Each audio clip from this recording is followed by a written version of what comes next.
বুড়োটা কত নিলে?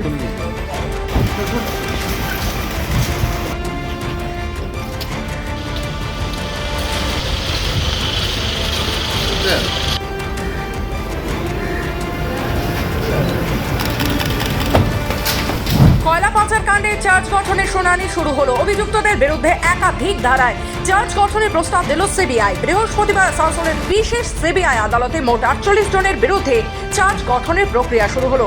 এর মধ্যে 10টি কোম্পানি, 12 পাবলিক সার্ভেন্ট এবং 26 জনের বিরুদ্ধে ব্যক্তিগত চার্জ গঠনের প্রস্তাব দেয় সিবিআই। কয়লা পাচার কাণ্ডের কিং পিং অরূপ মাঝি, বিকাশ মিশ্র ও রত্নেশ বর্মার বিরুদ্ধে বিশেষ ধারা দেয় সিবিআই, যেটা কোর্টের কাছে প্রস্তাব হিসেবে রয়েছে।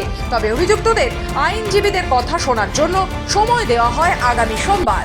আজকে প্রসিকিউশন মানে সিবিআই নিজের চার্জ যে সেকশনে চার্জ করবে সেগুলো আজকে প্রপোজাল দিয়েছে। আমরা তাতে কিছু সেকশনে অবজেকশন দিয়েছি। সেটা দেওয়ার পরে আজকে জজ সাহেব আমাদেরকে একটা সুযোগ দিয়েছেন যে এই চার্জ ফ্রেমিংয়ে যে সেকশনগুলো বলেছে তাতে আমাদের কিছু বক্তব্য বলার থাকলে সেই বক্তব্য বলার জন্য সোমবার দিন নেক্সট দিন ধার্য করা হয়েছে যে আমাদের যদি যে চার্জ ফ্রেমের যে সেকশনগুলো দিয়েছেন সেগুলোর ওপরে কিছু যদি বলার থাকে তাহলে সেটাকে বলতে হবে।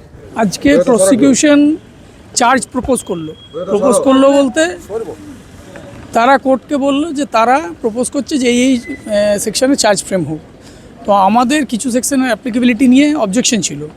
সেই পয়েন্টে আমাদের অবজেকশনটা সোমবার দিন জজ সাহেব শুনবে, তারপর ডিসাইড করবে চার্জটা। তো কতজনের নাম মানে 27 জন? সবাই আজকে 2জন অ্যাবসেন্ট ছিল, তাদের অ্যাবসেন্ট পিটিশন দেওয়া হয়েছিল, বাকি সবাই প্রেজেন্ট ছিল।